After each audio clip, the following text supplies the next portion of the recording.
There you go. Okay. Good morning, everybody. My name is Jaya. Welcome to the ISD, Institute for Spiritual Development Morning Homily. As we mentioned earlier in our service, and you obviously didn't hear it because you weren't here, but this is our last time in this space. We'll be moving to 297 River Street, Service Road in Oneonta.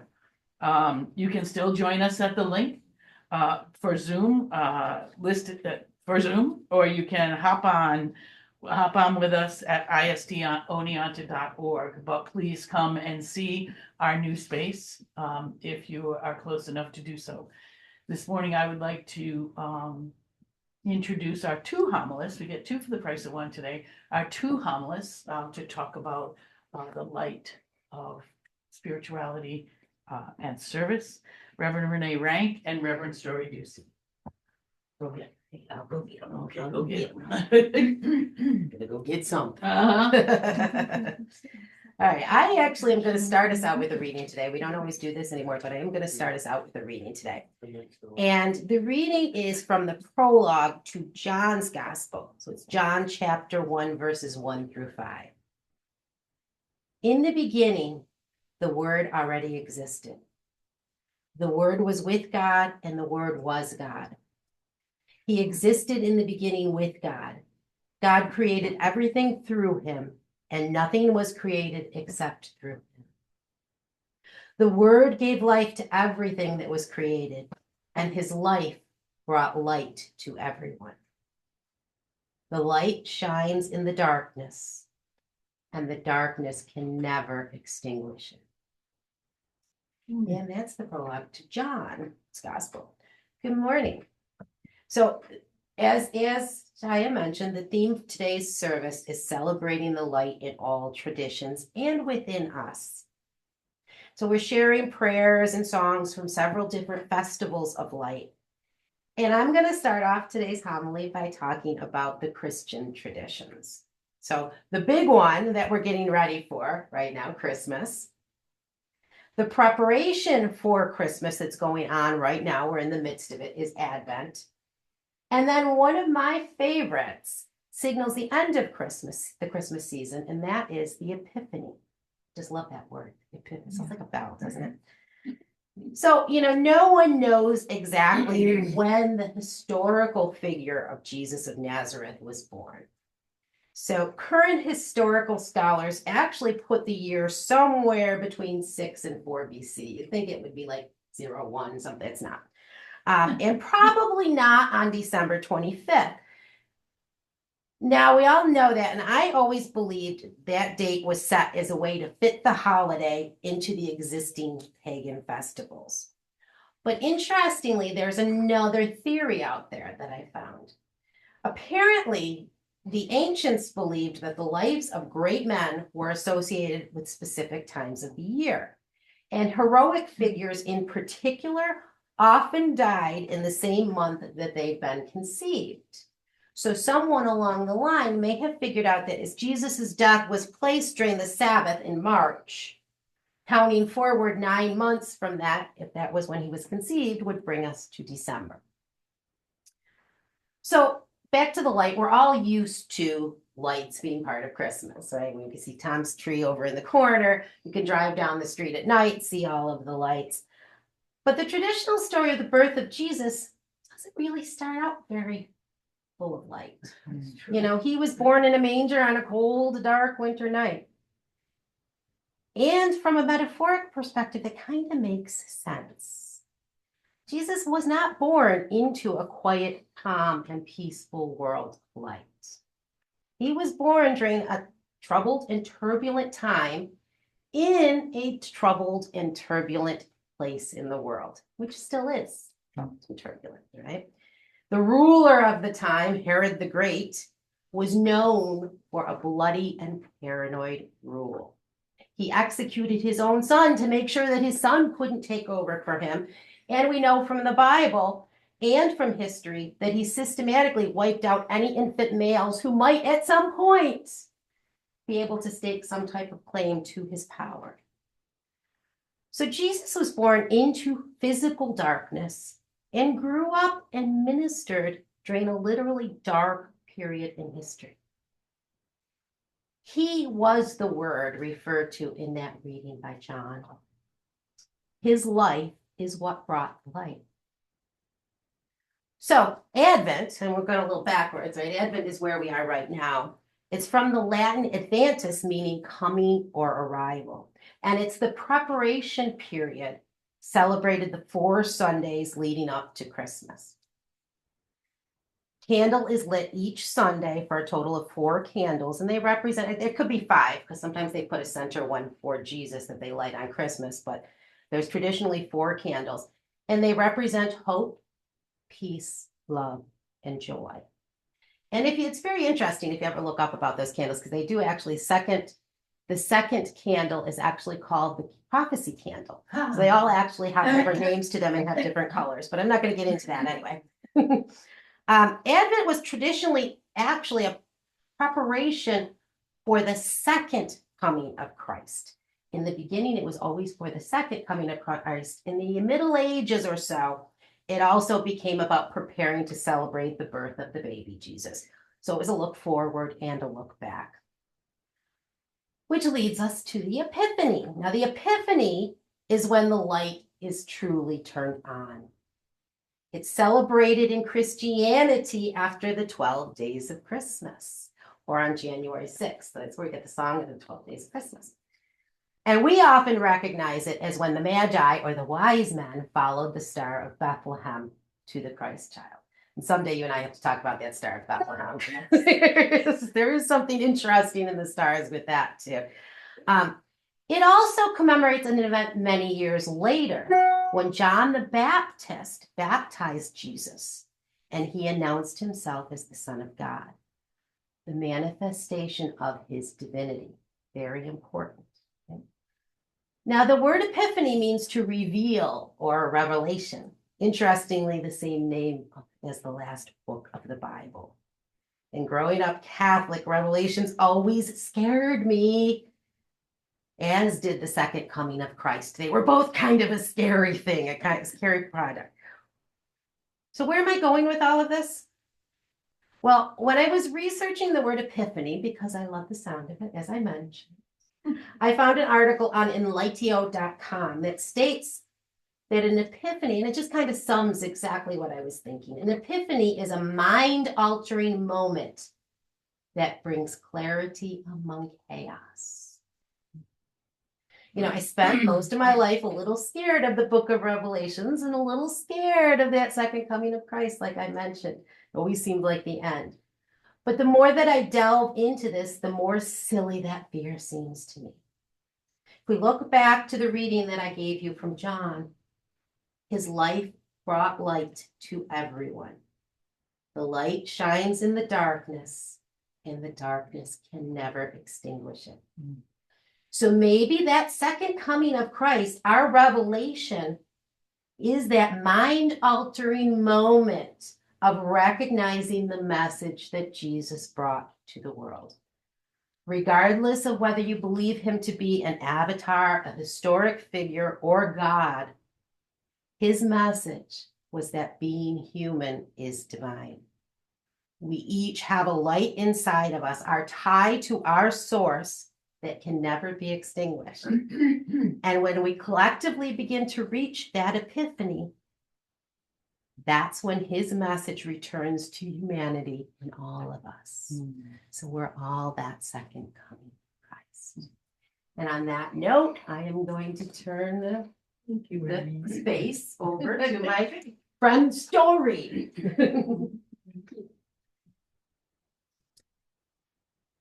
That was beautiful, Renee. I'm Story Lucille Ducey. And happy to work on this homily with Renee and this whole service this morning. ISD is a group of seekers from all different spiritual traditions and all different ages, and we honor the light within everyone. And that's why the services are also intellectual. They're feeling. I love our services because we can work on the mental level. It's not just all dogma or rote. And I love our services because we create them communally. There's no hierarchy. And so we are a group that understands service and oneness and practices it. And so today, when we talk about the light within and that the beautiful meditation and the talk and all the prayers, the teaching that I wanted to talk about a little bit was the Indian tradition and Yogananda, who came in the 1930s to the United States. And he believed that we were all, and taught that we're all avatars or sons and daughters of God that come not only from a heavenly Father, but a heavenly Mother, which is why the Lord's Prayer today was so significant. And in coming to here, he brought the East-West tradition together that's been percolating here for 100 years, very successfully in many ways. And we are a very interfaith group that acknowledges and honors the light within. And so what Yogananda said about Christmas was that celebrating the spiritual anatomy within each of us, that we talk about the chakra systems or the various veils that are talked about in the Judaic and Christian tradition. So let's just close our eyes for a second and feel your nervous system. And just everybody here and on Zoom, just be aware of your nervous system for a minute. And just be grateful for that energy that flows through you all day, that the East would call the prana, that electrical current that runs through us all day.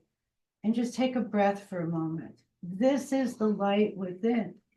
This nervous system is the vehicle for the light within. Let's just think about that for a moment. So we have two lights. We have the light within the heart that keeps the pacemaker going, that divine spark. And let's think about that, the divine spark and the electrical system that centers around the mysteries of the human heart. Let's be there for a moment. And Yogananda and Christ talked about going within, meeting the Father or the God within the divine temple of each human heart. So let's be there for a moment. And Christmas is the time that Yogananda taught that we are meant to open and rededicate ourselves to the portal of opening the doors to the divine within each of us. Let's think about that for a minute. I'm opening and rededicating myself to opening clearly the doors of the divine within my body this season. I'm dedicating myself to the path of Christ and all great avatars who brought forth and dared and were courageous enough to bring forth the truth and the light within, no matter how difficult the circumstances, as that beautiful song with the Hebrew that you mentioned, that you brought in today. And in your talk, you just recognize this is a difficult plane. There's a lot of pain that's going on. And so at the time of Christmas is to remember the light and celebrate the light within each of us. And as we all know, there's been the eternal conflict between, are we all sons and daughters of God? Do we each carry the light? Do we each have a temple within? Or are we in a caste system of some kind that only certain people, certain genders, certain countries, have access to that? So here we are. We're still in the same debate. Are we all sons and daughters of God? Or is the access to the light a caste system? And so during Christmas, we're meant to meditate and go within and feel the presence of God within us, and that we are sons and daughters of light, and we can bring it through our kitchen table conversations, when we're getting our cars repaired, going out in the world to rededicate ourselves to following the path of Christ, to be the light in the world. And it's so much easier to say. However, I know we each experience on Christmas morning and during Christmas Day, whether or not you're a Christian, if you're old and empath, there's a beautiful silence and power of Christmas morning and Christmas Day that I believe is felt around the world. And it's felt around all holy holidays that are held by billions of people around the world. So we feel that sacred quiet at Christmas. And I believe that's when you can feel the group prayer around the planet, praying for peace. So join that this Christmas and in the Advent season. I'm so glad that you mentioned the Advent season. Because at 3:00 in the morning the other day, and I was preparing for this homily, I was going through my own chaos around holidays, and the holidays seem to bring up a lot of what's imperfect in us, what isn't healed within us. And we were wrestling around how to do a family holiday with various relatives in various states of trauma and drama that we try to avoid. And finally said, how can I do a homily when in my own heart is dealing with bruises and trauma and I'm feeling my own imperfections? And I heard, I meet whatever I meet at 3 a.m. when I walk around the house, that, the Jewish tradition had it right, that they do Days of Atonement and grieving in September, that the Christians have don't have that. They forgot that you need to do the wailing and grieving holiday, that I'm not enough, my family's not enough, this isn't Hallmark, things are not perfect. You kind of smash this all together in our holidays, like it's not a Hallmark thing, therefore it's not right, I'm not perfect for God, therefore how can my gifts be enough, right? So I heard that we've kind of forgot the Jewish, that Days of Atonement and grieving should happen in September, so we can celebrate the light within. Okay, we've been through complicated times, as Amanda says. We are in a battle of darkness and light throughout the planet right now. We have to recognize it, and it's an ancient battle. So it's not that we failed. That's what I was hearing at 3 a.m. It's an ancient battle. We haven't failed. We're in another chapter of being the light through darkness. And in our work in the Oracle group and all the work we do at ISD, the messaging that's come in has been, be the light for one another. Help keep the vibration, raise the vibration up wherever you can among anybody and in all situations. And that's the path of the disciple, right? Whether you're Jewish or Christian or Muslim or American Indian, Hindu, whatever, be the light. Bring through the goodness that you feel. So for a moment, let's talk about the Christmas tree and close our eyes. Let's connect with that divine light within and just feel the gratitude that our body gets to carry it. We are the avatars, no matter, and it's a difficult plane, but we get to go through it with one another. It's a difficult plane. We've got bruises, but we also have joy, and we have this amazing vehicle, and we're all in this journey together. So think about the light within in your third eye. And the third eye we know looks like a pine cone, the pineal gland. It's one of the seats of the soul. And we pray and we meditate. Now see the light above each of us here, that's the star. And as you breathe in, you're breathing in that light from above, and you're illuminating the beautiful system within your body, that healing system that Joanne helped us turn on. So just feel that Christmas tree within you, that holy light. The chakras are the sacred seed atoms within the body. We light them up through the developing of our character. And when we pray, they light up, and this is the light within. And when we evolve, we just develop, all become stronger, and the spiritual portals open in the body, and we each become a living son and daughter of God, able to prophesy, able to heal, and able simply to just share wisdom at a kitchen table with a friend. And now for a moment, I want you to think of the acts of goodness and faith in your life, the acts of love and kindness in the life, the good times of attainment when you brought goodness and mercy to others. And now let Spirit show all your good deeds on your Christmas tree as beautiful ornaments. Take a moment and see the beautiful ornaments that you have earned through your acts of goodness, your moments of wisdom, your acts of courage. Just see the beautiful ornaments that your soul has brought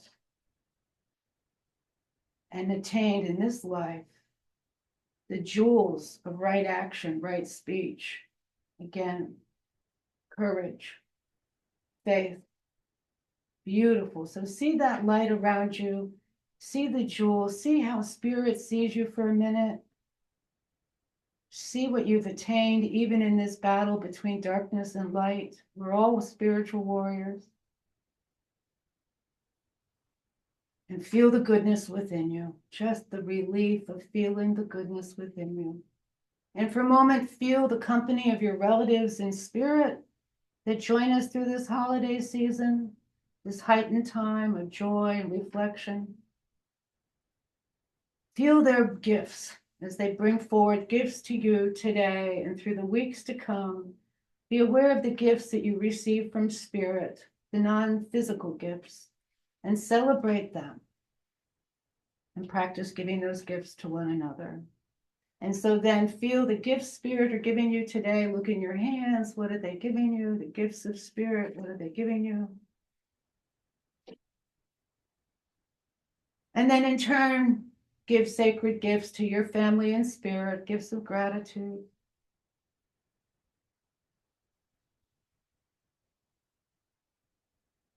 And then coming back again, we also want to thank Tom again for holding sanctuary. And I want to mention Susan, okay, and all the spirit who have held sanctuary for us together. And Tom, I always considered Tom kind of a beautiful medieval monk among us, tending to us. And there's just beautiful seekers here. So awaken, alert, and open your eyes. I hope you felt the gifts, what those joining us in Facebook.